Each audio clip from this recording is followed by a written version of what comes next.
Jus buah merupakan bahan dasar yang cocok untuk pengembangan pangan fungsional karena kaya nutrisi, vitamin, serat, mineral, dan antioksidan. Karena jus buah mudah rusak, maka diperlukan proses pengawetan untuk memperpanjang umur simpan.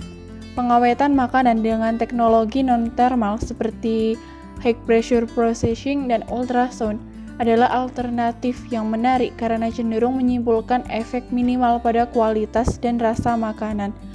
HPP ini telah dipelajari untuk jus buah sudah banyak digunakan dalam industri pangan. Pasteurisasi panas telah digunakan sebagai metode standar untuk memperpanjang umur simpan jus dan memberikan keamanan produk jadi. Jus yang menjalani pasteurisasi termal cenderung berubah warna dan kehilangan sebagian aromanya dan nilai gizi selama proses pemanasan. Maka diperlukan alternatif lain untuk memperbaiki masalah ini. Jadi digunakan teknologi non-thermal yang dianggap lebih baik. HPP sebagai teknologi pemrosesan utama di pasar jus. HPP atau juga dikenal sebagai High Hydrostatic Pressure adalah proses baut non-thermal yang membuat produk jus atau bahan makanan lainnya sudah disegel dalam kemasan dan kemudian diberi tekanan tinggi. Kisaran tekanan yang lebih umum terkait dengan HPP komersial adalah antara 400 dan 600 MPa. Kesehatan Kanada juga tidak keberatan dengan penggunaan HPP buah dan jus sayuran pada 600 MPa dengan waktu pemaparan antara 2 dan 9 menit untuk perpanjangan umur simpan. Ini gambaran alat yang digunakan dalam proses HPP di suatu industri. Kondisi HPP industri yang umum yaitu 600 MPa dengan 25 derajat Celcius selama 2 hingga 9 menit tidak akan mendukung terjadinya degradasi vitamin C. Pada tekanan di atas 300 MPa, kebanyakan enzim mulai mengalami denaturasi irreversible pada suhu kamar. Ini terjadi karena masuknya air ke inti enzim selama perlakuan tekanan.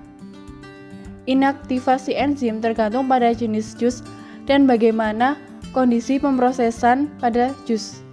HPP terbukti mengawetkan fisikokimia khasiat, kandungan vitamin, dan aktivitas antioksidan jus buah dan sayuran pada kondisi yang diperlukan untuk mencapainya.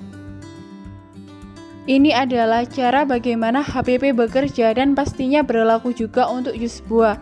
Jadi, wadah dengan berisi produk dimasukkan ke dalam vessel, kemudian diisi dengan air dan pemompaan dalam bejana. Setelah beberapa menit, mikroorganisme telah diinaktifkan. Setelah itu, sistem didekompresi dan produk aman. Untuk jus buah biasanya dikemas dalam botol polietilen yang dimasukkan ke dalam kantong plastik polietilen dan vakum disegel untuk pemrosesan tekanan tinggi. Ini adalah data HPP untuk jus buah.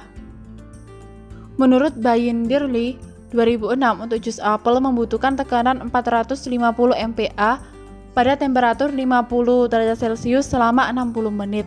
Menurut Bakau 2009 untuk jus apel membutuhkan tekanan 500 MPa dengan temperatur 20 derajat Celcius selama 10 menit.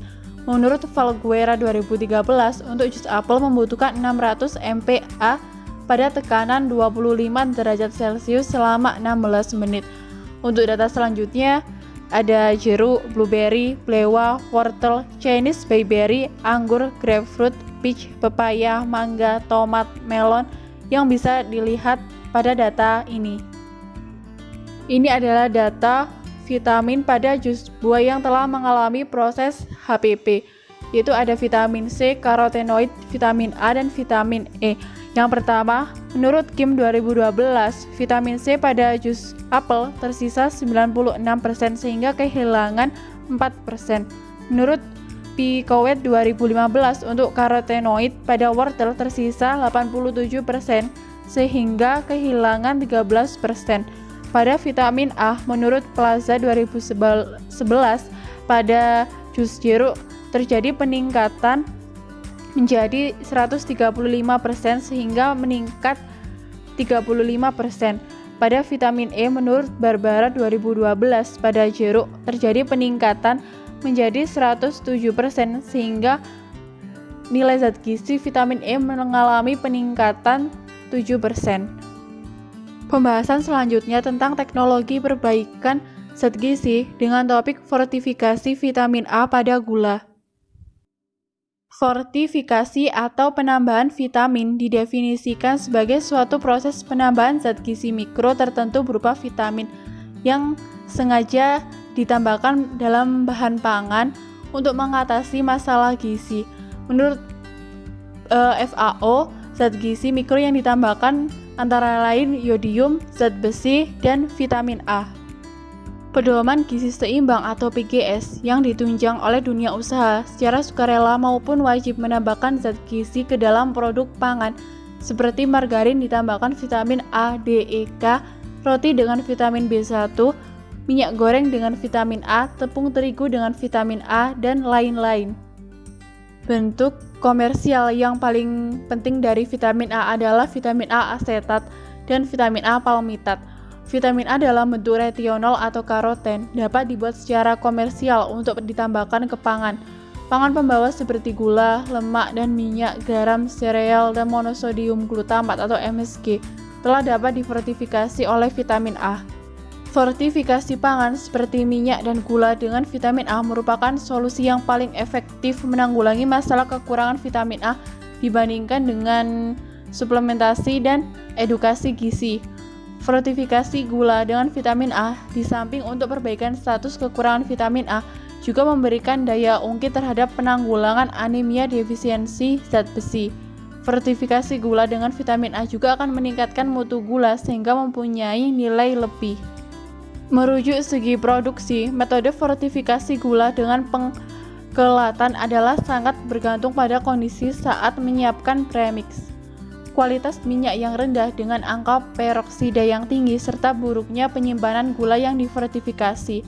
Oleh karena itu dilakukan modifikasi dengan cara menggunakan minyak yang dijenuhkan tetapi tetap dalam kondisi cair pada suhu ruang dan hasilnya menunjukkan gula yang difortifikasi lebih stabil.